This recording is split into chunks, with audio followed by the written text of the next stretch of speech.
Bonjour, Gemara de Ta'anit, on est à la page 14b, au chapitre 1, on est au milieu de la page environ. Bon, c'est vrai que pour trouver, il faut chercher. Alors, on reprend maintenant en fait la partie de la Mishnah.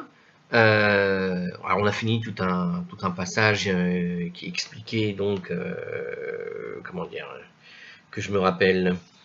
Si je relis comme ça, on voyait où est-ce qu'on devait faire effectivement la bénédiction de la pluie, si on voulait rajouter de la pluie, quelqu'un qui a été dans une région particulière où il fallait rajouter donc la pluie, est-ce qu'on la rajoute dans la bénédiction de Shomea Tefila, ou est-ce qu'on la rajoute dans l'endroit où on fait en général la bénédiction de la pluie, la bénédiction des saisons.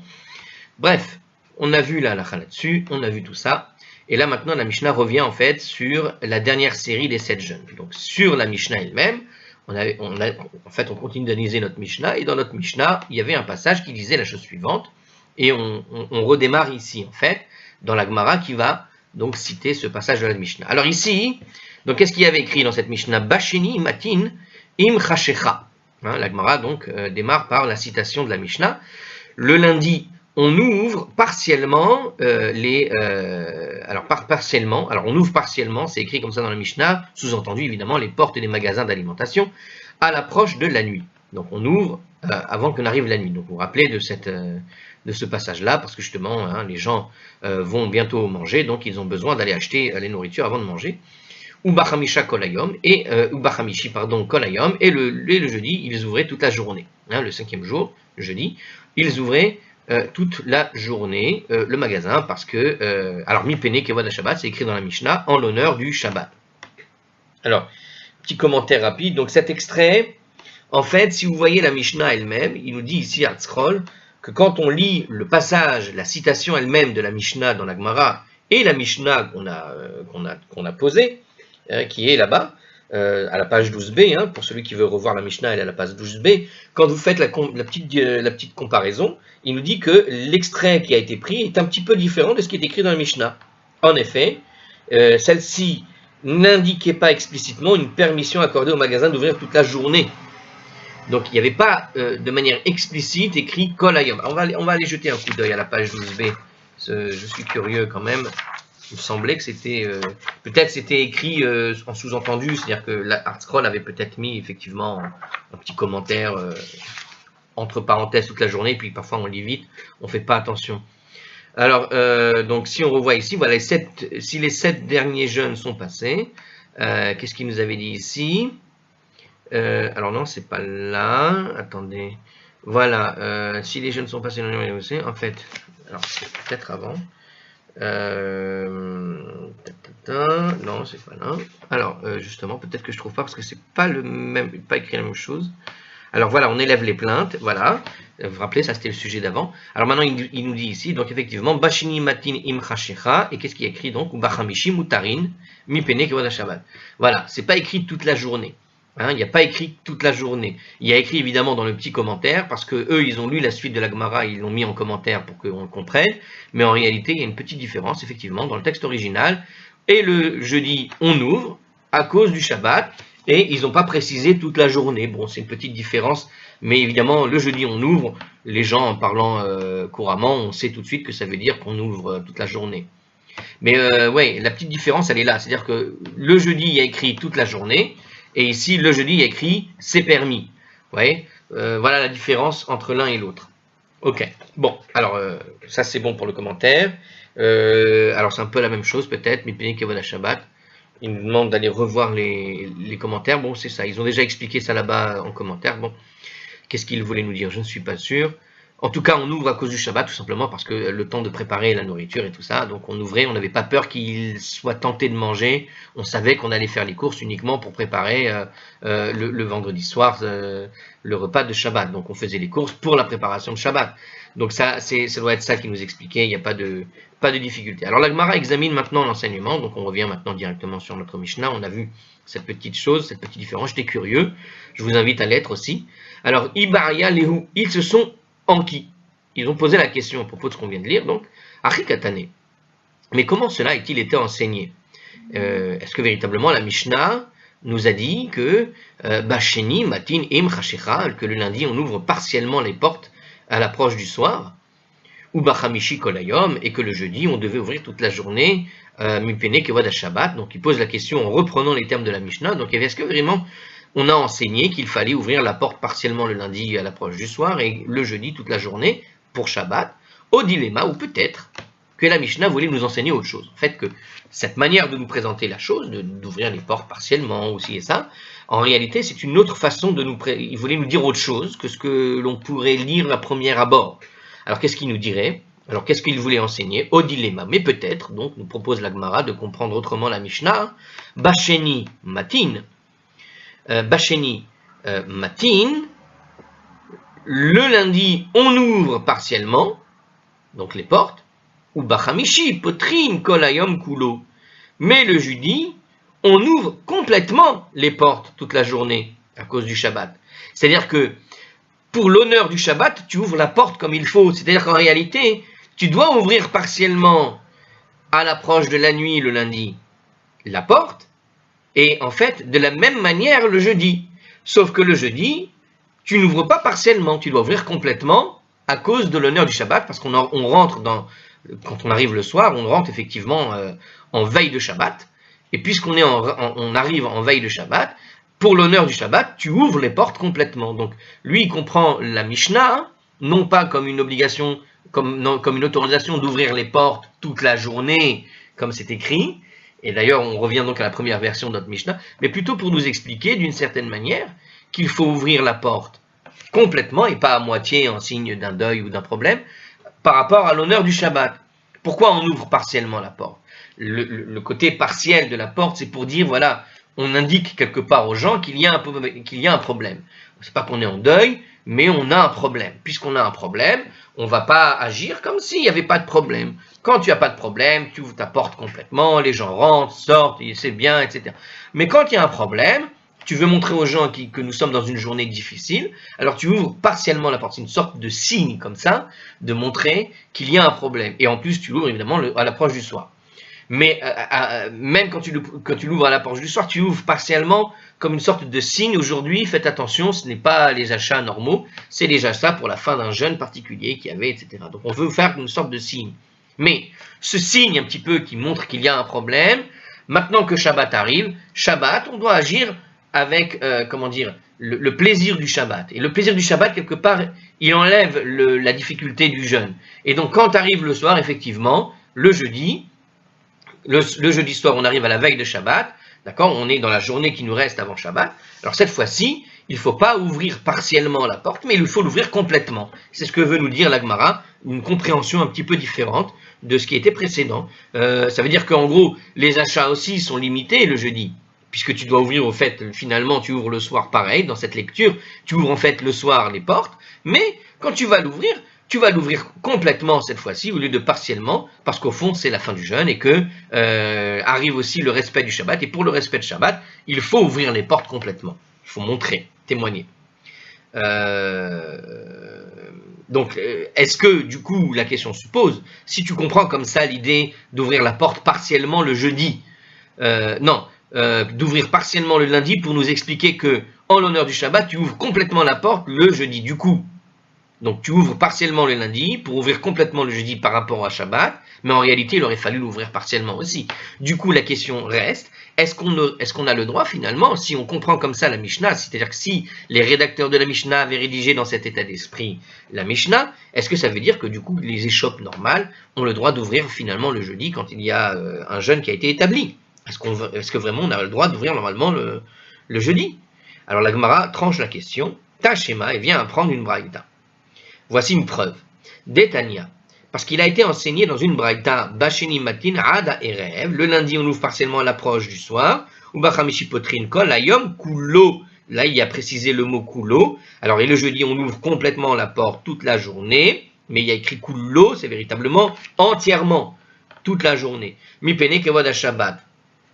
En l'honneur du Shabbat, on voit ici que la braïta déclare de manière explicite qu'on ouvre normalement le jeudi, et qui coïncide tout simplement avec le jour de jeûne. Donc quand c'est jeudi, tu ouvres entièrement le jeûne. Il faut comprendre donc la Mishnah. On voit cette braïta qui te dit la chose de manière explicite. Donc finalement, ceux qui ont rédigé la Mishnah ont très bien pu dire de manière peut-être un peu difficile à comprendre ici, puisqu'on a eu un petit doute. Eh bien en réalité, dans cette braïta, on enlève ce doute et quelque part, il faut comprendre la Mishnah dans ce que nous a montré cette braïta, c'est-à-dire c'est ce chemin-là qui a été fait, c'est-à-dire qu'on ouvrait complètement les portes toute la journée, il n'y avait pas de doute là-dessus. Alors, la braïta conclut, à la fin de la braïta, il y a écrit comme ça, Hayulo shene petachim, si cette échoppe avait deux portes, poteach echad veno'el echad, il doit ouvrir une et fermer l'autre.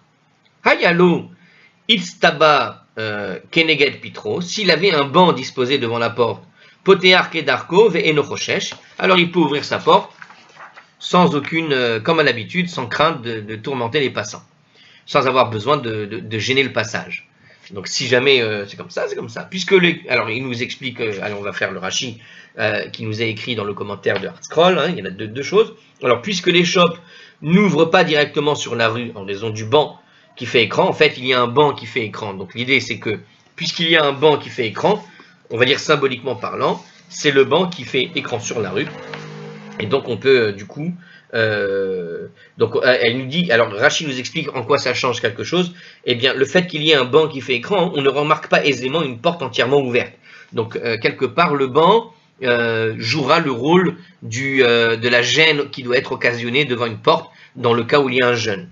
Et Rashi explique que la braïta traite ici du jeûne du lundi, attendu que plus haut, elle a permis aux échoppes de fonctionner normalement le jeudi. Donc a priori, Rachid nous montre que, effectivement, théoriquement, la suite de la braïta ne s'occupe finalement que du lundi, puisque on explique les règles de comment gêner la porte en quelque sorte. Alors, une seconde, j'ai oublié de mettre le silencieux. Alors voilà, excusez-moi. Alors je reprends juste ce que je disais ici. Rachid donc explique que la braïta traite du jeûne du lundi, donc puisqu'on avait vu que cette braïta traitait plus haut justement de ce problème, c'est-à-dire de fermer la porte à moitié. Donc en fait, la suite de la braïta ne concerne que ce cas, puisque le jeudi, on a le droit d'ouvrir toutes les portes, donc on n'est pas en train de discuter dans la suite de la braïta de la porte du jeudi, mais plutôt de la porte du lundi, de ce qu'on peut faire en tout cas avec son échoppe le lundi, puisqu'on peut l'ouvrir complètement le jeudi, c'est ça. Alors par contre, pour le Rambam, en réalité, il considère que la braïta traite du jeûne du jeudi, et vient nuancer en fait la halakha précédente, pour ce qui est des échoppes munies de deux portes. Donc il explique que même si la braïta exige la fermeture d'une des deux portes, y compris même le jeudi, elle affirme ici que disposer un banc à l'avant élimine l'exigence, tout simplement.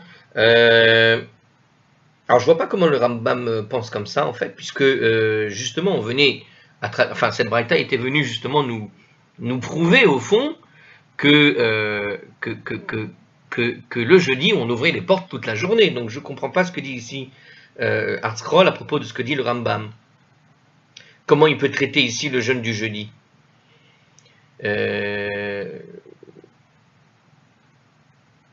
Parce qu'il semble préciser ici, il explique que même si la braïta exige la fermeture d'une des deux portes, y compris le jeudi, mais comment il peut dire y compris le jeudi, puisqu'on vient de voir qu'on peut ouvrir la porte complètement? Alors pourquoi on peut dire ça? Alors tout simplement parce qu'on pourrait dire, effectivement, on pourrait dire que le jeudi, on ouvre le magasin, mais tu ouvres quand même avec la porte à moitié. Elle reste ouverte, les gens peuvent rentrer dans le magasin, c'est pas un problème. Alors que le lundi, tu fermes complètement le magasin. C'est juste le soir, à l'approche du soir, que tu ouvres ce magasin. Donc peut-être que le jeudi, tu ouvres ton magasin, mais il n'y a pas précisé comment tu l'ouvres. Et donc peut-être, pour Rambam, il comprend qu'au fond, il faut quand même faire un petit signe tout le reste de la journée, et à l'approche du soir aussi du Hamishi, du jeudi, puisqu'il y a Shabbat qui va passer. Alors là, effectivement, tu vas l'ouvrir effectivement la porte entièrement. Mais jusque-là, il n'y a pas de raison d'ouvrir la porte entièrement. Tu peux l'ouvrir qu'à moitié quand même. D'accord? Et en l'honneur de Shabbat, quand on s'approche effectivement du soir le jeudi, on ouvrira à ce moment-là. Mais en général, le jeudi, ça marche pas ce que je dis, parce que j'oublie que en hébreu, quand on dit Yom Hamishi, c'est jusqu'au soir. Et dès que le soir arrive, c'est Yom Shishi. Donc s'il nous disait d'ouvrir les portes entièrement Yom Shishi, il parlerait de Yom Shishi et pas de Yom Hamishi, de jeudi. Donc il parlerait directement de vendredi. Le soir, c'est déjà le vendredi en fait, dans l'esprit de la Gemara. Bon, alors je comprends pas très bien ici. En tout cas, il nous dit, en fait, le Rambam, il nuance ici. C'est-à-dire que d'une certaine manière, on pourrait comprendre, voilà ce que j'ai compris ce que vous voudrez dire alors à ce moment-là, le Rambam. Il te dit ici que, en réalité, ça parle aussi du jeudi, mais justement, le jeudi, il vient t'expliquer quelque part qu'au fond, donc c'est pour les 2 jours, le jeudi t'ouvre entièrement la porte, mais tu dois aussi faire une petite, voilà, une nuance là à la race, c'est-à-dire que tu ouvres complètement la porte, au sens où tu ouvres effectivement le magasin complètement toute la journée, mais il faudra quand même, puisque ce texte parle ici de comment on peut ouvrir la porte et les habitudes qu'il y a à mettre, et bien d'une certaine manière, ça vient donc, comme il disait le Rambam, nuancer comment il faut ouvrir les portes le jeudi. Quand tu ouvres entièrement ton magasin, il y a une manière d'ouvrir aussi les portes. Bon, allez, on continue. La Mishnah nous avait dit quoi? Avu elu velo na'anu. Si les 7 derniers jeûnes sont passés et que l'on n'a pas été exaucé. Alors, donc on reprend la Mishnah, on fait la suite de la Mishnah ici. Si les 7 derniers jeûnes sont passés et on n'a pas été exaucé, qu'est-ce qu'il nous avait dit la Mishnah? Alors, mema'atin be masa ou matan. On doit réduire les activités commerciales. On pourrait traduire ça d'une autre manière, il faut réduire le prix dans les commerces. C'est pas tout à fait ce qui est écrit. Alors, on doit réduire les activités commerciales. Uv vinyan, uv vintia. Et la construction et la plantation. Donc, on réduit les activités commerciales, la construction et la plantation. Alors, sur ce sujet, on développe Tana. Il a été enseigné dans une braïta. Donc, on va compléter un peu cet enseignement, comprendre de quoi on parle. Bevinyan, la construction.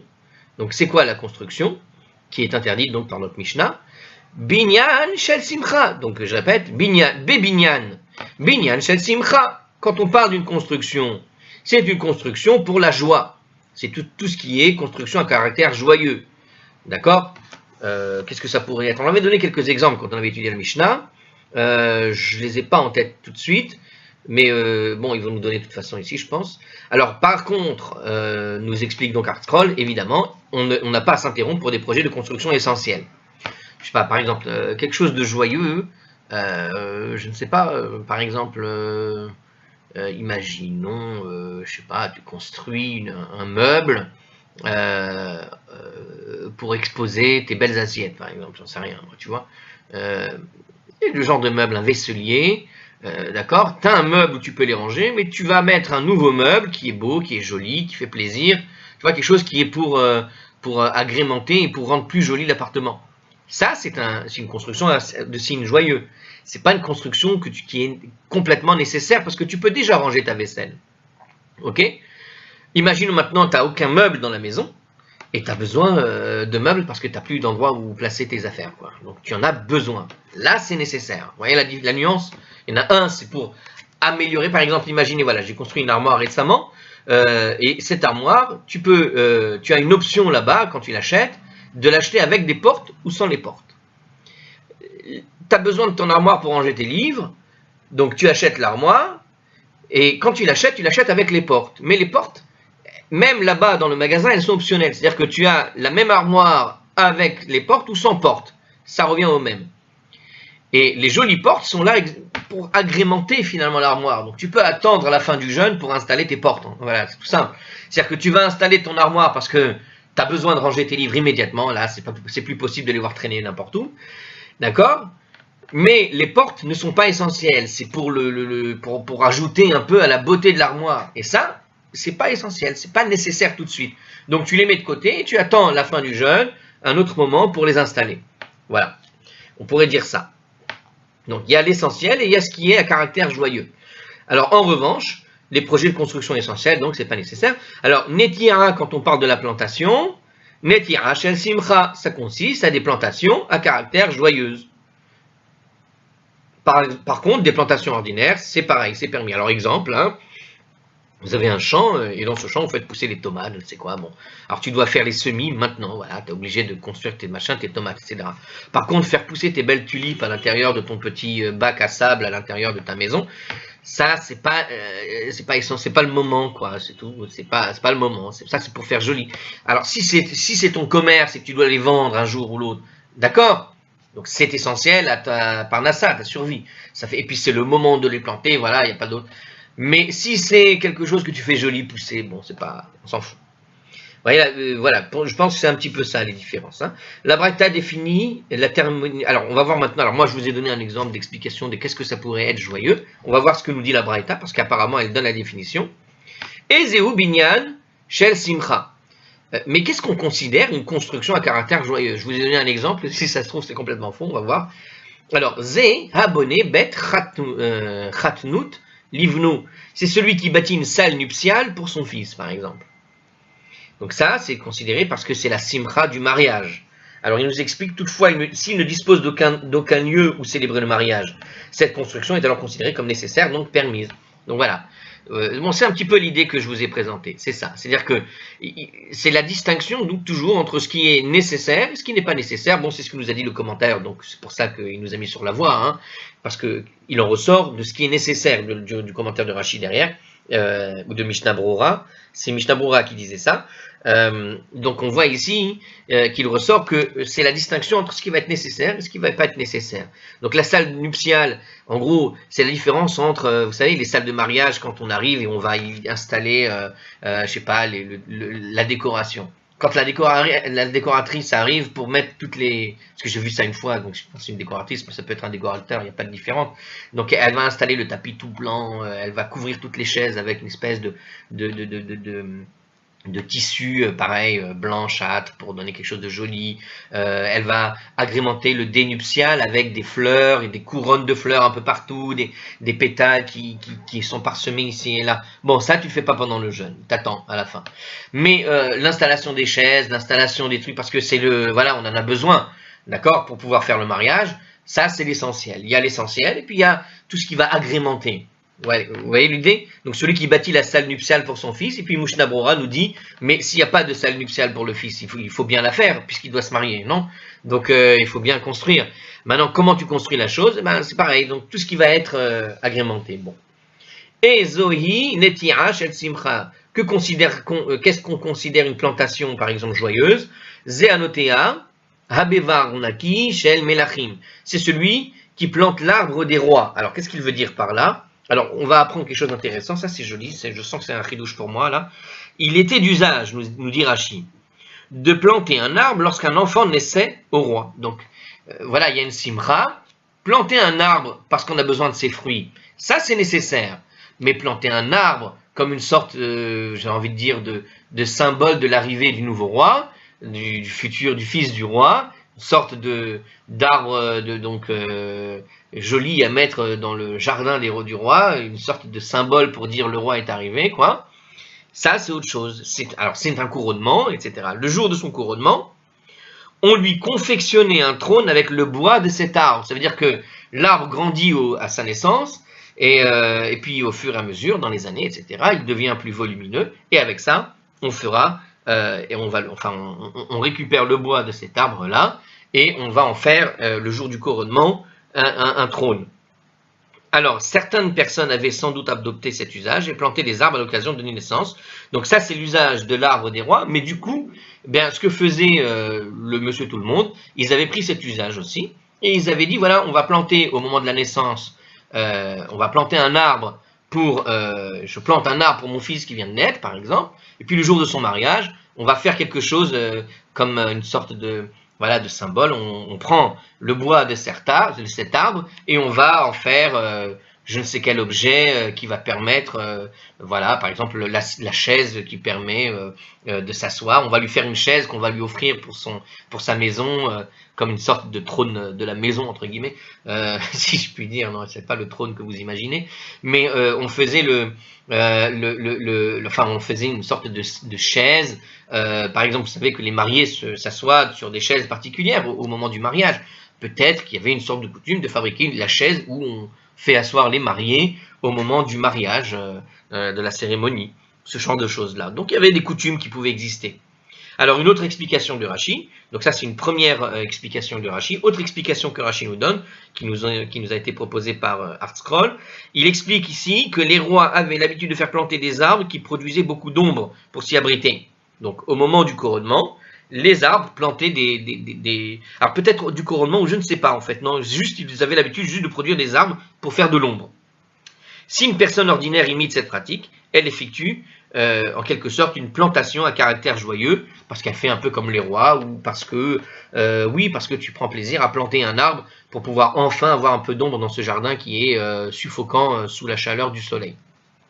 C'est-à-dire, c'est pas quelque chose d'essentiel, en gros. Hein. On revient sur cette idée-là qui nous a proposé en traduction ArtScroll dès le départ de la Gemara, de la Braïta, où finalement, c'est de nous dire, voilà, on plante des choses qui ne sont pas à caractère essentiel, et ça, c'est ce qui s'appelle joie, ce qui nous fait plaisir, hein, caractère joyeux. Donc, on a deux choses, soit la joie au sens voilà, c'est la naissance, donc il y a simcha de la naissance, et pour accompagner cette simcha, on plante un arbre, et donc ça, c'est qu'on pourrait dire une plantation joyeuse, soit c'est une simcha, mais au sens où je me fais plaisir de mettre quelque chose, et puis je copie un peu ce que faisaient les rois, c'est-à-dire un petit luxe que je m'offre comme ça. Donc c'est l'idée du luxe, ce petit surplus, voilà ce que je vous ai décrit au niveau de l'armoire, la porte supplémentaire, au niveau de la plantation, je me fais des belles tulipes. Bon bah là c'est pareil, je me fais un arbre pour pouvoir y mettre de l'ombre. Donc c'est pas quelque chose de nécessaire, tu me ferais un arbre avec des fruits, ça te rapporte de l'argent, il y a quelque chose d'autre que simplement un bénéfice pécunier. Non, il y a ici l'ombre, c'est pas un bénéfice pécunier, c'est juste un plaisir que tu veux t'accorder, et tu imites en cela les rois, tu fais une sorte de luxe. Ok? Donc ça c'est ce qui s'appelle voilà, les caractères joyeux. Alors la Mishnah continuait avec d'autres consignes relatives, nous dit ArtScroll, à la période suivant les 13 jeûnes, lorsque ceux-ci n'ont pas été exaucés. Qu'est-ce qui se passe lorsque tout ça n'a pas été exaucé? Nous avait dit la Mishnah.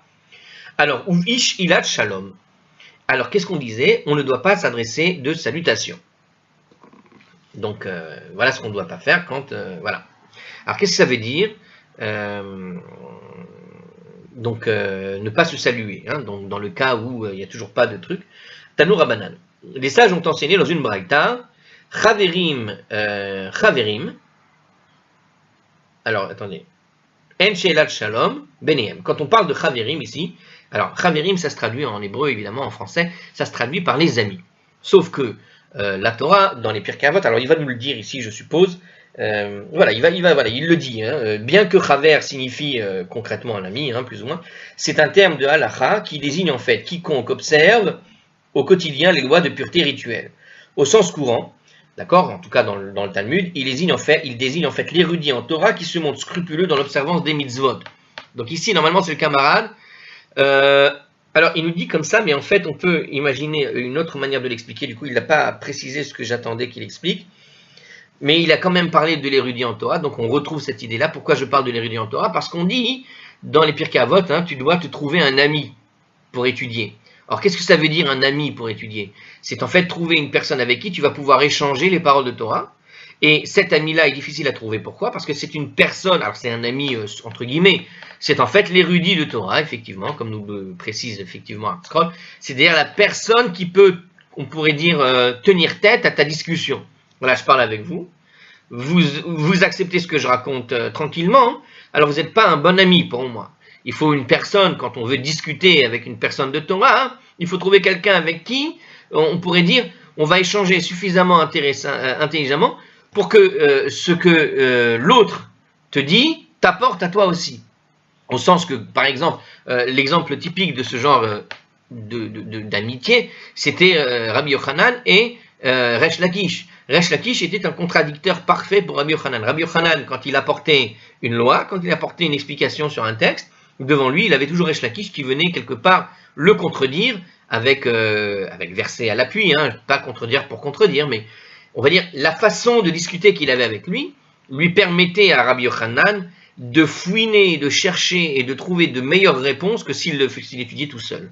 Quand il étudiait tout seul, c'était très bien, mais ça ne suffisait pas. Ça ne suffisait pas tout simplement parce que s'il n'y a pas de contradicteur, mais un contradicteur qu'il te faut, hein, tout le monde ne peut pas contredire. C'est le contradicteur qui te trouve effectivement la contradiction qui, toi, t'incite à mieux chercher. Hein, parfois, tu as un mauvais ami, c'est-à-dire une personne qui ne va pas t'aider. C'est-à-dire que soit il va dire « Ah oui, tu as raison, mais ça ne te convient pas parce que ça ne te fait pas progresser.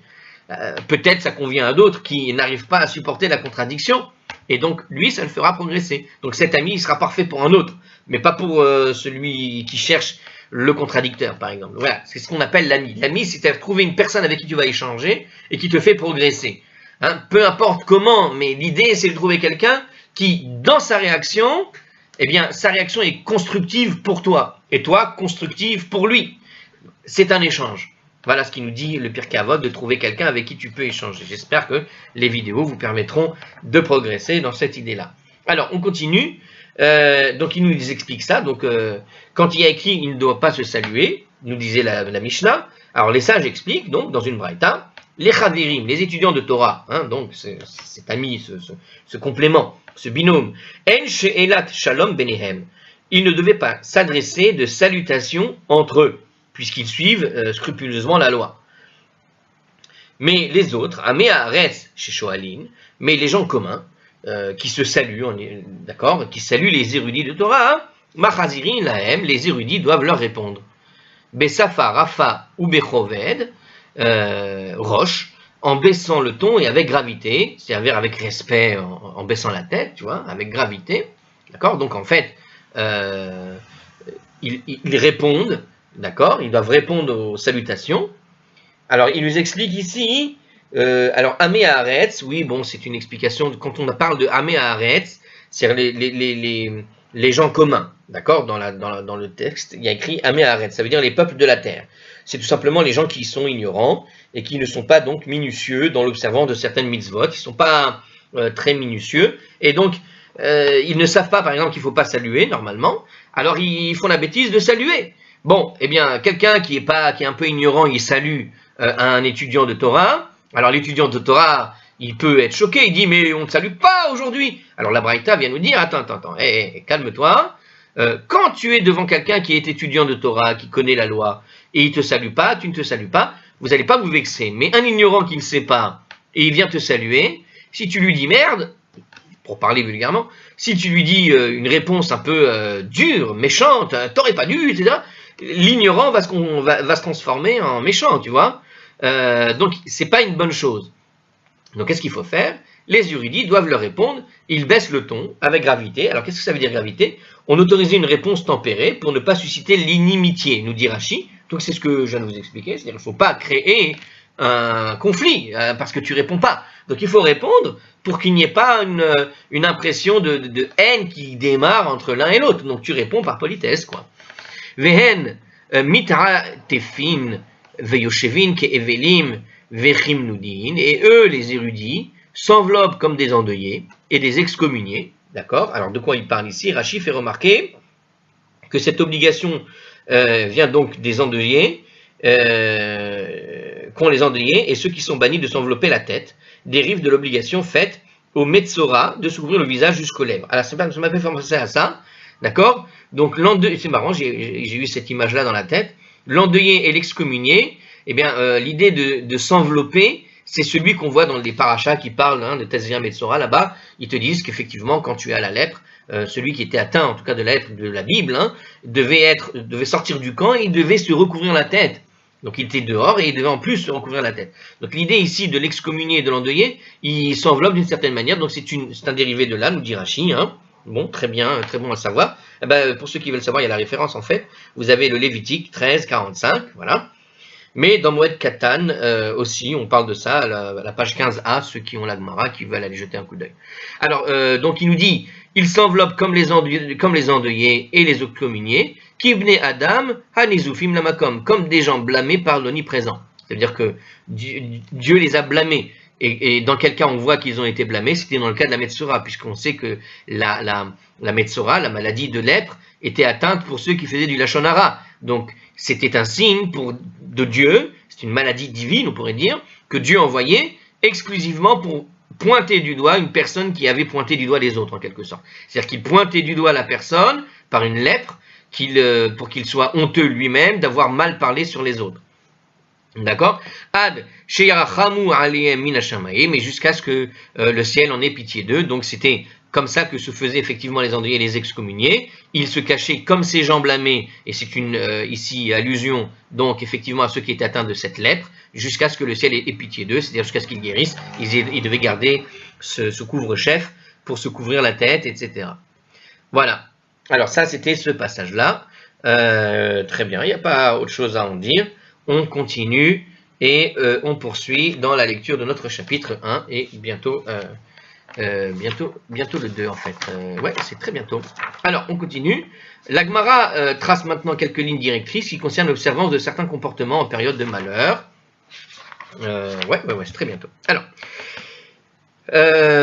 Amar Rabbi Eliezer, En Adam Chashuv Rachai Lipol Al Panav. Un homme important n'a pas le droit de se prosterner, nous dit Rabbi Eliezer. Donc on est toujours dans cette période de deuil. Qu'est-ce qu'on doit faire? Comment se comporter dans cette période de problème, hein? Alors, de période de malheur. L'homme important n'a pas le droit de se prosterner en public lorsqu'il va prier pour le bien-être de la communauté. Donc il ne se prosterne pas en public. Qu'est-ce que ça veut dire? S'il se donne en spectacle dans ses supplications, comme celle-ci risque d'être tournée en dérision par le public. C'est-à-dire ici, c'est intéressant ça, comme idée que nous dit Rashi, parce que c'est Rashi qui nous explique cela. C'est-à-dire ceux qui en font trop, vous savez, ces religieux, vous voyez des fois, et qui vont aller jusqu'à... alors ils sont pieux, et ils ont une vraie chassidoute, et ils sont tellement pieux, mais un petit peu trop, tellement trop que des fois, les gens quand ils voient, ils disent un petit peu trop. Voilà, donc c'est pas une bonne chose d'en faire des tonnes et des masses. Nous dit ici, apparemment, un homme important n'a pas le droit de se prosterner, c'est ce que nous dit Rashi, il n'a pas le droit d'en faire des tonnes, parce qu'à un moment donné, les gens, le public, vont se moquer de lui. Et étant donné qu'il est important, se moquer de lui, c'est un peu se moquer de la Torah derrière. Donc c'est pas un bon signe, c'est pas un bon signe. De plus, ça causerait donc une profanation du saint nom de Dieu, puisque sa vaine tentative de se faire agréer auprès de Dieu soulignera le décalage qui existe entre l'image qu'il veut donner de lui et sa réelle valeur. Donc parfois, quand tu en fais des tonnes, tu as une bonne valeur, rien que de dire les mots de Torah, rien que de dire ta prière, Dieu devrait t'exaucer. Pourquoi commencer à bouger dans tous les sens, à montrer les mains, en faire un cinéma, ce cinéma-là, même si de son point de vue, c'est pas un cinéma, de l'extérieur, on a l'impression qu'il a besoin d'en faire plus que ce qu'il n'aurait besoin. Monsieur Tout-le-Monde prie normalement, et Monsieur Tout-le-Monde, quand il prie, des fois, ça marche. Alors pourquoi lui, ça marcherait pas quand il prie, et il aurait besoin de bouger les bras dans tous les sens, de bouger dans tous les trucs, de se prosterner plus que les autres?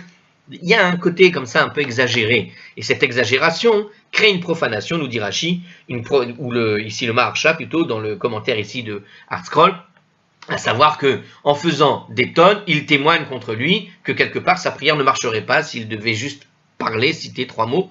Il y a un Rav là-bas à Bnei Brak, le Rav Kanievski, quand les gens vont aller le voir pour faire une bénédiction, vous savez ce qu'il dit? Alors une fois il a dit, alors je me rappelle, Bor. Il a répondu à quelqu'un, Bor. Et c'est ce qu'il dit quand il fait une bénédiction. C'est-à-dire qu'il limite le nombre de mots à bénir à même pas un mot, il ne dit pas le mot. Ce qu'il dit, c'est les rachetevot, il dit les initiales des mots. C'est-à-dire, il fait au lieu de dire le mot pour faire la bracha, il dit juste 2 lettres en rachetevot, en abréviation, qui se lisent aussi en hébreu, ça peut se lire comme un mot. Et donc il fait une abréviation de la bracha qu'il pourrait donner à quelqu'un. Et il ne le dit qu'en un seul mot presque.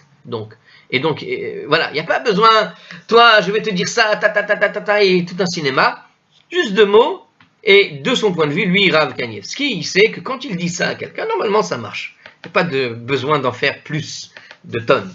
Voilà, sinon c'est trop. Vous voyez un petit peu cette idée-là de retenue aussi, parce que quand on fait des tonnes, ça crée ce décalage, nous dit le Maharsha. Allez, on continue. Et là, Imken, Naane Kiushua bin Nun. Alors, un homme important n'a pas le droit de se prosterner, à moins d'être exaucé comme Josué, le fils de Nun.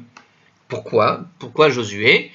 Shene Emar, ainsi qu'il est dit, peut-être je comprends mieux les choses ici, Josué 7, 10, Vayomer Adoshem El Yoshua, et Hachem a dit à Josué, Kumlach, lève-toi, car tes prières ont été entendues. Pourquoi Kumlach? Parce que ça veut dire qu'il s'est levé. Lamazé ata nofel, alpanecha, et il lui dit comme ça, à la suite, pourquoi es-tu encore prosterné? Donc notre traduction suit le commentaire de Rashi ici et du Meiri, à savoir mais dans le traité de Megillah 22b, Rashi explique autrement ce passage du Rashash. Bon, il y a un autre passage, en tout cas il y a écrit entre guillemets, il ne donne pas donc peut-être que c'est écrit comme ça tout le texte, Kum lach lamazé atanofel. Lève-toi, pourquoi es-tu encore prosterné? Ça veut dire, lève-toi, et quand il répond à la fin, pourquoi est-ce que tu es encore prosterné? Comment ça se fait que tu es encore prosterné? Ça y est, je t'ai déjà exaucé, j'ai entendu ta prière, tu n'as pas besoin d'en faire des tonnes. Voilà, tout simplement. Donc c'est un petit peu ce que nous dit ici le Rabbi Eliezer. D'accord? Il dit ne te prosterne pas plus. J'aime bien ce passage-là. Il y a tellement. Tu regardes parfois, moi je vois ici dans certaines synagogues, il y a des gens qui, quand il fait le schéma, tu vois la lettre du schéma, la petite phrase du schéma, c'est une petite critique que je fais pour celui qui veut faire attention à comment faire la prière. Faire la prière, alors c'est vrai qu'il faut faire beaucoup de kavanot, ce que tu veux, mais la kavana ne se limite pas à la première phrase du schéma. Tout le schéma entier, il faut faire des kavanot. Donc si tu devais prier avec toutes les kavanot que tu dois avoir au moment du schéma, la petite phrase du schéma, tu vois la personne en train de prier, des religieux, comme ça tu les vois traîner sur cette phrase-là, ça leur prend 2 minutes à la dire. Schéma, et que je peux vous faire ça pendant 2 minutes, tu vois la personne qui va prendre 2 minutes pour dire 5 mots. Et puis quand il va faire le schéma en Israël, je vois ça surtout, et la suite du schéma en 1 minute. C'est-à-dire que la phrase du schéma, il te l'a dit en 2 minutes, il prend un temps fou pour la lire, et puis le schéma tout entier derrière, qui vient la suite, les 3 paragraphes, ça lui prend 1 minute tellement il va vite, j'arrive pas à suivre. C'est pas logique. Tout le texte de la Torah, et c'est de la Torah, aussi bien la première phrase que tout le reste, c'est pas logique. Ici, il te dit, voilà, quand tu vas lire, quand tu vas faire la prière, lève-toi, pourquoi es-tu encore prosterné? Il y a des gens, ils en font des tonnes, il ne faut pas en faire des tonnes. Si Yoshua déjà, on lui a demandé de se lever, c'est qu'il ne faut pas faire plus que ça. Il y a un minimum à faire, évidemment. Il y a un minimum à faire. Mais prendre 1 heure à lire ton schéma, alors que tu seras exaucé en le faisant en 1 minute ou 2, ça va. Il n'y a pas besoin de rallonger, de rajouter. Le reste, voilà. En fait, voilà, la Gemara ici, Rabbi Eliezer nous prévient, et la Gemara par elle-même, nous prévient de faire attention au cinéma. Voilà, il ne faut pas faire de cinéma quand on fait la prière. Voilà, une belle leçon ici que j'en tire en tout cas d'ici. Bon, je le sentais depuis longtemps, mais là, j'ai des beaux arguments à rétorquer. Là, il faut que je le retienne, celui-là. Rabbi Eliezer aborde une autre pratique. Ve'amar Rabbi Eliezer, donc on a une autre pratique qui se faisait. Attendez, on va voir d'autres hidushim là. En Adam chashuv rachai lachagor sak. Un homme important n'a pas le droit de se ceindre d'un cilice. Et la imken na'ane ki Yoram ben Achav, à moins d'être sûr d'être exaucé comme Yoram ben Achav, comme il est dit. C'était dans le livre des rois 2, chapitre 6, verset 30. Il nous disait là-bas, Vayhi kishmoa melech et divrei isha. Et ce fut lorsque le roi Yehoram entendit les paroles de la femme. Alors, une femme se plaignait à Yehoram de ce que son ami n'avait pas respecté les termes d'un accord conclu entre elles. Celui de cuire à Leicester le fils de l'ami pour le repas du jour. Mais qu'est-ce que c'est que cette horreur? Alors que la veille, elles avaient toutes de consommer l'enfant de la première. Mais c'est une... Ah, mais quelle horreur! De quoi il parle? Alors, il s'avère qu'il nous raconte ici que c'était en période de famine et que c'était une horrible situation. Bouleversé par l'ampleur de la famine, Yehoram avait déchiré ses vêtements, puis porté un cilice. C'est-à-dire qu'en entendant cette histoire qui était horrible de la part de la première et de la deuxième, c'est-à-dire que les deux situations étaient horribles. Donc, il y avait, écoutez, la situation, la famine était telle qu'ils en étaient arrivés au point de se mettre en accord, de cuire Leicester, l'enfant, les 2 enfants. Voilà, les 2 femmes se disaient, on va malheureusement être obligés de les manger parce qu'ils vont mourir de toute façon, et que on va mourir nous aussi. Donc c'est une situation extrême dont on parle. Et arrivé à cette situation-là, ils en sont arrivés à ça. Et voilà que ils sont allés voir le roi, et ils lui ont dit, voilà, nous sommes en désaccord, on voudrait que tu juges sur cette situation. On avait prévu. Donc, regardez la situation. Lui, il entend quoi? Il entend qu'elles se sont mis d'accord pour cuire les 2 enfants. Donc, lui, il entend quelque chose d'horrible. Et elle se plaint du fait que le deuxième n'a pas été cuit alors que le premier a été cuit. Elle a donné son gosse, mais elle ne veut plus le donner. Donc, en entendant ça, ça l'a rendu, ça lui a déchiré le cœur, des ulcères, une horreur. Cette horreur l'a fait qu'il s'est donc prosterné, il s'est ceint d'un cilice, il s'est mis dans une situation où il n'a pas supporté d'entendre une telle situation, une telle horreur qu'on vient lui en mettre dans les oreilles, et donc il a déchiré ses vêtements, et il a porté ce qu'on appelle un cilice, d'accord? Donc il s'est mis quelque chose d'insupportable sur la tête, etc. Vaikra et begada ve'u'oven el choma, ala choma, vayara'am ve'ine asak al besaro. Il déchira ses vêtements et passa ainsi sur le rempart, et le peuple vit alors qu'un cilice couvrait sa chair. Donc il s'est mis dans une situation, en quelque part, où il voulait donner l'exemple. Arrêtez ces horreurs, quoi. Vous voyez, il s'est mis en exemple, il s'est mis dehors. couvert de deuil, pour montrer le deuil dans lequel il se ressent, comment lui, le roi, il entend une situation comme celle-là, c'est quelque chose qui l'a déchiré. Alors l'Écriture raconte ensuite comment Yehoram, roi pourtant mauvais, avait vu sa prière exaucée. C'est-à-dire que de base, pourquoi il y avait la famine? Parce que Dieu a puni cette royauté de Yehoram, il n'était pas quelqu'un de bien, mais malgré cela, parce que il a fait ça, c'est-à-dire qu'il y a eu une sorte de, on pourrait dire, un choc émotionnel de ce qu'il a entendu, un choc qui l'a fait réagir quelque part à ce moment-là précis. Alors il est allé prier, mais de toutes ses forces, en déchirant ses vêtements, c'est-à-dire que c'est vraiment venu des tripes du cœur, et il s'est mis dehors. Il a parcouru la ville comme ça, parce que on avait atteint les summums de l'horreur dans son pays, en quelque sorte. Et en un jour, la famine avait décru, si bien que une grande mesure de fines fleurs de froment ou de CA d'orge ne valait plus qu'un shekel, modeste pièce d'argent, nous dit Rachi. C'est-à-dire que, nous dit le texte apparemment là-bas, il y a eu un miracle à la suite de cette prière déchirante qu'a ressenti l'obligation de faire Yehoram, lui qui était pourtant un roi mauvais, que Dieu n'écoutait plus, mais on va dire ce choc, cette teshuva, j'ai envie de dire momentané, ce moment de lucidité vis-à-vis de la prière, tellement ce qui se passait dans son pays il s'était descendu tellement bas et qu'il a entendu cette histoire-là, ça l'a rendu tellement fou qu'il a pris le deuil sur lui, sur le moment, ça l'a tellement déchiré, il s'est mis en spectacle, j'ai envie de dire, avec un sinistre sur la tête, avec des habits de deuil, il a déchiré ses vêtements, voilà, il s'est tellement mis que la prière a déchiré le ciel, alors que lui était pourtant quelqu'un de mauvais, et en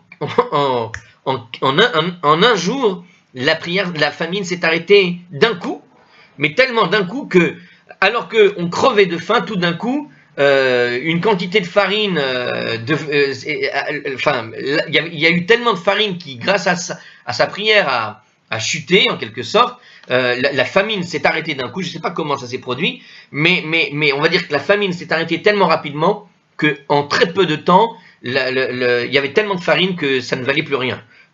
Alors que ça valait de l'or quelques jours avant. Mais l'histoire est horrible, hein, franchement. Alors Rabbi Eliezer cite une autre pratique, donc les gens avaient l'habitude éventuellement de se mettre effectivement du cilice et de s'habiller comme ça dans des cas de famine ou autre. Il dit qu'un homme important ne doit pas faire ça. Yehoram, lui, il devait le faire. Il était obligé, regardez l'histoire, la gravité de ce que je vous ai raconté, c'est tellement grave que oui, Yehoram, lui, avec cette période de famine, avec les conséquences de cette famine-là, lui était obligé d'agir comme ça. Mais les autres, non. Vous n'êtes pas dans la situation d'Yehoram et que Dieu vous en préserve. Alors ensuite, Rabbi Eliezer cite une autre pratique, Ve'amar Rabbi Eliezer. Et Rabbi Eliezer a dit, Lo hakol bikriya. Tout le monde n'est pas exaucé par le déchirement des vêtements. C'est-à-dire que c'est pas parce que quelqu'un il va déchirer son vêtement que Dieu va l'entendre. Vélo hakol benfila. Et ni tout le monde est exaucé au moyen de la prosternation. Tu crois que tu vas te prosterner parce que tu vas te prosterner devant Dieu, Dieu il va t'entendre parce que tu te prosternes, parce que tu t'écrases comme il faut, c'est vrai, c'est bien. Mais tu crois que Dieu sonde les cœurs. C'est-à-dire qu'il y a des gens qui se prosternent dans leur tête et ils sont plus prosternés que celui qui se prosterne toute la journée. Et puis derrière, qu'est-ce qu'il fait? Moshe et Aaron, Benifila, Moshe et Aaron ont été exaucés grâce à la prosternation. Yehoshua avec Caleb, Bekria, Josué et Caleb, quand ils ont déchiré le vêtement, ils ont été exaucés. Moshe et Aaron Benifila, Moshe et Aaron, comment ils ont été exaucés quand ils se sont prosternés? Parce qu'il est écrit dans la Torah, là-bas, le livre des Nombres 14, 5. Il dit là-bas, Vaïpol Moshe et Aaron alpeniem, et Moshe et Aaron se sont prosternés en prière. Je me rappelle de ce passage-là, hein, plusieurs fois, quand par exemple il a découvert quand il y a eu par exemple la situation avec Korach, ils se sont prosternés face à terre pour que la situation s'arrête immédiatement, etc. Bref, Yoshua avec Caleb Bekria, Josué et Caleb l'ont été à travers le déchirement, comme il est écrit. Juste après, qu'est-ce qu'il est écrit juste après? C'était pareil, le livre des Nombres chapitre 6 cette fois-ci. Donc livre des Nombres chapitre 14 verset 6, c'était la suite. Où il y a écrit là-bas, donc qu'est-ce qu'il est écrit? Veyoshua bin Nun ve Caleb ben Yefune Kariou bigdehem, et Josué et les fils de Nun de Caleb, Josué le fils de Nun et Caleb le fils de Yefune se déchirèrent leurs vêtements. Et après, qu'est-ce qui s'est passé? Alors, qu'est-ce qu'il nous explique? Alors, ils étaient de moindre envergure que Moshe et Aaron. Josué et Caleb ne méritèrent de voir leur prière exaucée qu'en recourant à la pratique la plus extrême de déchirer les vêtements. Ça veut dire, en fait, ils auraient pu se prosterner aussi, mais en fait, dans cette situation-là, voilà, il y avait Moshe et Aaron. Moshe et Aaron se sont prosternés, Toi, tu veux te prosterner, t'es gentil, t'es mignon, mais tu n'as pas la stature de Moshe et de Aaron. Non, il faut que tu fasses quelque chose de plus fort si tu veux que j'écoute ta prière. Donc c'est un petit peu l'idée. Le simple fait de se prosterner n'aurait pas suffi, donc en revanche, Moïse et Aaron n'avaient qu'à se prosterner pour susciter la clémence divine, nous dit Rashi. Ils n'avaient pas besoin de déchirer leurs vêtements pour ça. Eux, ils se prosternaient, Dieu écoutait. Kalev et Nifouné, ils se prosternaient, ça n'aurait pas marché. Donc en fait le texte il est un petit peu plus subtil que ça. C'est-à-dire que comme dans le même, voilà, les deux versets se suivent, on voit que Moshe et Aaron se prosternent et dans le même temps, Caleb et Josué doivent se prosterner, doivent se déchirer les vêtements. Pourquoi ils ne se sont pas prosternés? Parce que ça ne marchait pas leur prosternation devant celle de Moshe et de Aaron. Donc voilà, chacun à son niveau et chacun à son niveau, il doit faire les choses. C'est Rashi qui nous explique ça. Ça ne suffisait pas à se prosterner pour Moshe et Aaron. Alors pour le Maharsha, par contre, Rabbi Elazar interdit aux personnalités importantes telles que Moshe et Aaron de s'abaisser au déchirement du vêtement, et inversement, des faux adioudis de moindre envergure d'agir de manière prétentieuse en essayant de gagner une faveur divine par le seul moyen de la prosternation. En gros, se prosterner comme faisaient Moshe et Aaron, c'est une prétention. Tu te prends pour qui, mon coco? Tu te prends pour qui? Les seuls qui auraient pu se prosterner devant Dieu, c'était Moshe et Aaron. Maintenant, toi, tu veux te prosterner comme il faut Moshe et Aaron? Mais qui tu es devant Moshe et Aaron? Tu te prends pour Moshe et Aaron, tu crois que ta prière va être écoutée si tu te prosternes comme faisait Moshe et Aaron. Donc c'est une marque de prétention, nous explique le Maharsha. Le Maharsha donne une très belle explication pourquoi est-ce que la prosternation ici, eh bien, elle n'est pas tellement pratiquée chez les Juifs, parce que d'une certaine façon, cette prosternation est une marque ostentatoire, une marque d'orgueil, où tu te prends un peu pour Moshe, pour Moïse et Aaron. Voilà, donc tu te prends pour quelqu'un de très important. Donc ça ne convient pas aux gens de se prosterner et de vouloir faire comme Moshe et Aaron. Et ça ne convient pas à tout le monde. Alors, la Gemara pose la question, il continue. Matkifla Rabbi Zera ve'etema Rabbi Shemuel bar Nachmani. Je vais aller jusqu'à la fin du chapitre 2, ça va être un peu long, tant pis, mais on va aller jusqu'à la fin, c'est vraiment dans pas beaucoup de temps. Donc on finit la page 14b, on aura commencé la page 15a. Alors, je répète, je continue. Rabbi Zeira, et certains disent qu'il s'agissait de Rabbi Shmuel ben Nachmani. Donc, Matkifla, Rabbi Zeira et Tema, Rabbi Shmuel ben Nachmani. Donc, certains disent que c'est donc Rabbi Shmuel ben Nachmani. Donc, ils ont contesté l'enseignement qu'on vient de donner. Ha'ava ketiv Yoshua. Donc, s'il avait été écrit que Josué, Kid Ka'amart, c'eût été comme si Rabbi Elazar a dit, à savoir que Josué a parachevé ses prières uniquement en déchirant ses vêtements. Hacheta dirtiv Yoshua, mais maintenant qu'il est écrit et Rabbi Josué, suite à la prosternation de Moshe d'Aaron, Avid, ça veut dire que Josué a accompli ceci et cela. Force d'admettre que Josué lui-même, de son propre mérite, a accompli ceci et cela. Donc, qu'est-ce qu'il nous explique en fait? Ça veut dire qu'en plus d'avoir déchiré ses vêtements, il s'est prosterné comme l'avaient fait Moïse et Aaron en réalité. C'est-à-dire que dans l'explication que je viens de vous donner, on a l'impression que Moshe et Aaron se sont prosternés, puis Josué et Caleb, en fait, n'ont fait que déchirer leurs vêtements et ne se sont pas prosternés. Mais en réalité, ce que nous dit ici, cette contestation de Rabbi Zeira, ou peut-être de Rabbi Shmuel selon les cas, eh bien, il nous dit ici qu'en fait, il était écrit là-bas, dans le texte original, si on répète le texte, il est écrit Vi Yoshua bin Nun ve Caleb ben Yefouné. Ce que et Josué et Caleb, juste après le passage où on voit que Moshe et Aaron se sont prosternés, il est écrit et Josué et Caleb. Le et ici, il n'est pas par hasard. Comme il est écrit et Josué, ça veut dire qu'en fait, il y a une sorte de complément à l'action de Moshe et de Aaron. Ça veut dire qu'en fait, ils se sont aussi prosternés, nous explique la Gemara, ces deux rabbanim, puisqu'il y a écrit le « et », ça implique qu'ils se sont en fait aussi prosternés, et donc, en faisant cette prosternation, ils ont rajouté aussi le fait de déchirer les vêtements. Voilà ce que voulait nous dire ici le commentaire. En tête du verset, cette conjonction, le « vav », donc le « et » vi Yoshua bin Nun, donc « et » Josué rattache le verset 6 au sujet précédent, nous explique Rashi, donc c'est ce que je viens de vous dire.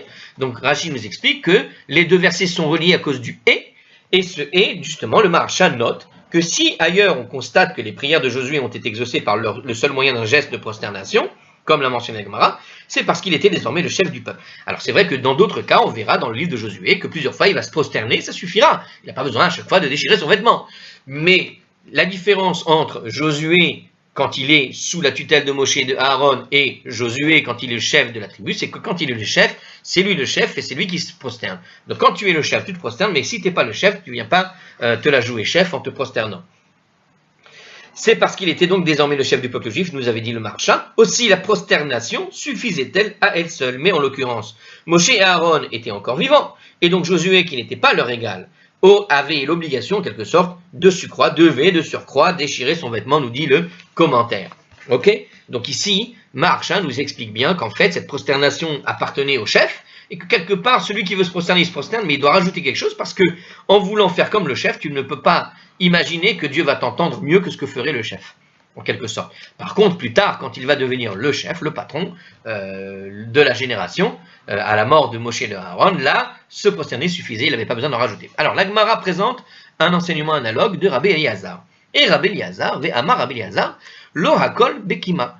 À l'heure de la délivrance, tout le monde ne va pas accueillir Israël en se levant. Alors ça, on peut le dire. Hein.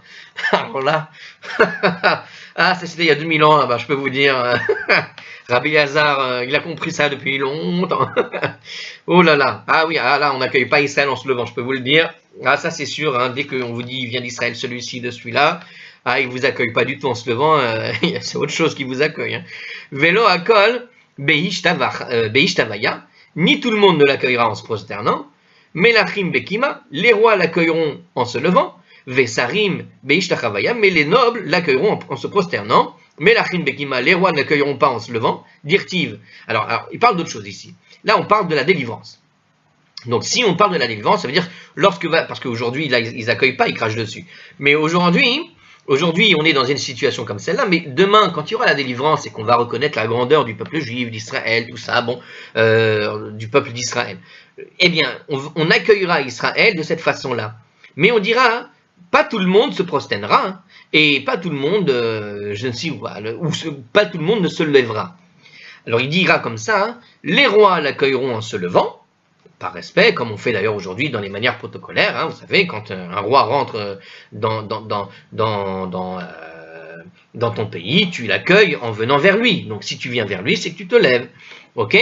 Donc Melachim Bekima, les rois l'accueilleront en se levant, mais les nobles se prosterneront. Alors ça c'est un autre sujet, ça marche pas encore, mais on a quand même la moitié du chemin. Hein, les rois se lèvent, c'est-à-dire les présidents se lèvent les uns vers les autres, sinon ça ne se fait pas. Melachim Bekima, les rois l'accueilleront en se levant. Mais les nobles donc se prosterneront. On répète, les rois l'accueilleront en se levant. D'où est-ce qu'on sait ça? Comme il est écrit, d'Irtiv. Alors c'est écrit dans le livre d'Isaïe 49:7. Ko Amar Adoshem, Goel Israël Kedusho. Ko Amar Adoshem, ainsi parle l'Éternel. Goel Israël Kedusho, libérateur d'Israël et son saint. Livzo Nefesh, Lim Tarev, Goy Le'ever Moshlim, Melachim Yehu Vakamu. À l'âme méprisée, à l'objet de répulsion pour les peuples, à ceux qui sont gouvernés par les esclaves, les rois assisteront et se lèveront. Donc on parle d'Israël évidemment. Chacune de ces je dis évidemment, puisque à chaque fois qu'il y a des choses en Israël, allez donc lire ce que raconte l'AFP, ce que racontent les agences de presse, alors que j'ai encore vu récemment, pourquoi je rigole, parce qu'il y a eu une attaque, il y a eu une vidéo d'un missile qui tombe sur une autoroute. C'est une autoroute israélienne, lancée, et les missiles ont été lancés par Gaza. Et qu'est-ce qu'ont titré l'AFP? Ils ont titré Israël attaque Gaza en riposte au missile. Et donc on a l'impression dans la photo, qu'est-ce qu'on voit? On voit la photo de cette rue attaquée par un missile palestinien sur la route israélienne. Mais le sous-titre, tu as l'impression que c'est Israël qui a bombardé la route qui se trouverait éventuellement là-bas du côté de Gaza.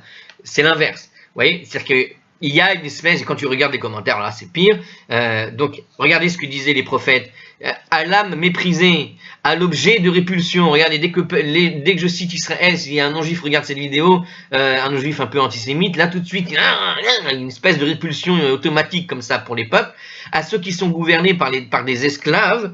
Alors, donc il nous dit tout ça, toutes ces qualifications désignent bien sûr Israël, que Dieu interpelle. Donc tout cela désigne Israël. Eh bien les rois assisteront un jour à la délivrance, et quand ils vont assister à cette délivrance, ils se lèveront, Vesarim Bishtachavaya, et les nobles t'accueilleront Israël en se prosternant, comme il est dit, donc, ainsi qu'il est écrit un peu plus loin dans ce même endroit, Sarim Veshtachavu, les nobles donc, et ils se prosterneront, comme le dit donc Isaïe, là-bas. Au verset 7, le verset précédent, c'était le verset 6. Donc il nous dit ici que les qualifications désignées Israël, on a dit, notre traduction, la traduction que je vous ai donnée ici de ce texte, suit en fait l'explication de Rashi. L'expression les Eved Mashlim, le Targum et d'autres commentateurs traduisent cependant l'esclave des despotes, l'esclave des, qu'on appelle ça. Alors il nous dit ceux qui sont gouvernés par des esclaves, mais il y a une autre manière de dire, et l'autre traduction me paraît plus juste que ce que dit Rashi. On va dire l'esclave des despotes, c'est-à-dire que Israël est l'esclave des dictateurs. Et effectivement, les Juifs ont été pendant longtemps, malheureusement, dans des pays gouvernés par des dictateurs. Hein, ça fait penser à l'Allemagne nazie. Le dictateur qui vient dire, même s'ils ne sont pas dictateurs aujourd'hui, la démocratie peut se transformer en dictature pour des minorités, au sens où elle impose des lois anti-minorité, c'est d'ailleurs comme par exemple en Suède, des lois, ou en Norvège, je ne sais plus lequel des deux pays, qui veulent empêcher et qui veulent interdire dans la circoncision dans le pays. À partir du moment où tu interdis la circoncision des juifs, ça veut dire en gros tu veux plus de juifs chez toi. Donc si un juif ne peut pas partir, il est effectivement gouverné, même si c'est de la démocratie, il est gouverné par une forme dictatoriale qui consiste à interdire aux juifs de pratiquer leur propre loi. Je veux dire, ils font de mal à personne, ils sont entre eux, mais on va quand même leur interdire les choses. Alors on continue dans nos explications. L'Agmara objecte malgré tout sur ce qu'on vient d'expliquer. Matkif la Rabbi Zera et Mata Rabbi Shmuel bar Nachmani. Donc on a le même qui répond. Rabbi Zera, et certains disent qu'en fait c'est Rabbi Shmuel bar Nachmani, ont contesté ce dernier enseignement. Ah, va dire-t-il, Vesarim ishtachavu. S'il avait été écrit et les nobles se prosterneront, comme c'est écrit dans le passage, il n'y a pas écrit ça, il y a écrit Sarim veishtachavu, les nobles, et ils se prosterneront, mais il n'y a pas écrit et ils se prosterneront. Kil ka'amar, c'eût été comme si Rabbi Eliezer avait dit, à savoir que les nobles se prosterneront mais ne resteront pas debout. D'accord? Donc lui, il a dit, ils vont se lever, ils se prosterneront, que les nobles se prosterneront mais ne resteront pas debout. C'est ce que tu as dit, Rabbi Eliezer. Ah, shta, dirtiv. Or, mais maintenant que tu as compris qu'il est écrit les nobles sans le et ils se prosterneront, ça sous-entend quoi? Have et avoud. Ils effectueront ceci et cela, c'est-à-dire qu'en fait, ils vont aussi bien se prosterner que se lever. Bon, c'est un petit détail. Le Keren Ora, cependant, corrige le texte de la Gemara ainsi. Sarim ishtachavu, les nobles se prosterneront, supprimant la conjonction et il explique que l'ajout du et aurait pour effet de joindre cette partie du verset à celle qui la précède immédiatement. Donc en fait, il s'avère que Rabbi Eliezer, quand il cite le verset, il donne le et alors qu'il n'y a pas le et. Car c'est ainsi que résonne la Gemara ci-dessus. Donc dans le récit de Josué et Caleb, on avait justement ce rajout de et qui faisait qu'on associait les deux versets. Ok. Le et indique donc l'addition d'une action différente. Ici, on a une addition d'actions différentes. Or ici, on voit que ce et n'est pas là, donc les deux doivent le faire en réalité. Bon, c'est un peu sibyllin, on continue. La Gemara présente un enseignement en rapport. Dernier enseignement, on arrive à la fin du chapitre, donc j'ai envie de le terminer. Amar Rav Nachman bar Yitzhak, Rav Nachman bar Yitzhak a dit, Af ani omer. Mais moi aussi, je dis dans le même esprit, Lo hakol et ora, tout le monde ne méritera pas la lumière dans le monde futur. Velo hakol et simcha, et tout le monde ne reméritera pas l'allégresse. Tzadikim, les ora, les justes jouiront de la lumière. Vesarim, veyesharim, les simcha, et les hommes justes, droits, goûteront de l'allégresse. Rashi note que droit de cœur dépasse le niveau de juste et reçoit une récompense supérieure. Le Rashba, par contre, parvient à une conclusion opposée. Donc on a deux versions qui te disent que un homme juste et un homme droit, d'abord ce n'est pas la même chose. L'homme droit du cœur est une personne qui est supérieure en termes de récompense à celui qui est simplement juste. Et c'est l'inverse pour un autre commentateur. Ouais, bon. Sur les traces du Rashba, le Maharsha explique que l'allégresse désigne en fait un plaisir physique, tandis que la lumière est un plaisir spirituel. Donc quand on dit que les justes jouissent de la lumière et les hommes droits goûteront à l'allégresse. L'un, c'est l'allégresse, voilà, il va y avoir, le corps est encore là, il va revivre en quelque sorte, il jouira de plaisir physique. Et quand on parle de lumière, c'est le plaisir spirituel. Bon, très bien. Bon, jusque-là, c'est des exemples, c'est marrant parce que ça vient de la Gemara, mais c'est des exemples qu'on a, on va dire, presque instinctifs, ça. Alors, Tzadik Léora, quand on dit que les justes vont jouir de la lumière, pourquoi? Car il est écrit, alors c'est écrit dans le livre des psaumes 97, le psaume 97, le verset 11, Or Zaroua la Tzadik, l'Ishrelev Zimra, vous connaissez ce texte.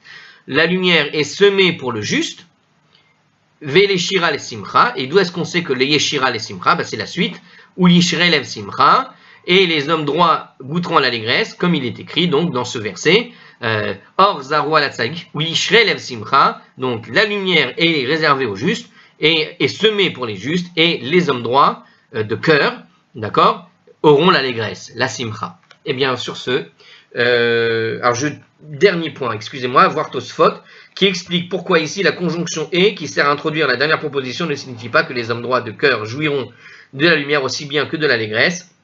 Ça veut dire ici qu'il y a un et supplémentaire, et là du coup le et supplémentaire, pourquoi est-ce que ici on n'a pas la même en quelque sorte réaction que ce qu'on a eu précédemment de Rabbi Zeira ou Rabbi Shmuel, Nachmani, sur ce et qui aurait dû associer les deux idées, et donc Tosfot développe ce sujet-là pour essayer de comprendre pourquoi ici on n'a pas fait cette observation, à savoir qu'effectivement les hommes droits de cœur ça suffit pas, ils ne pourront pas jouir nécessairement de la lumière en même temps que du reste. Bon, je vous donne rendez-vous à la prochaine vidéo. Elle est plus qu'1 heure là. À la prochaine.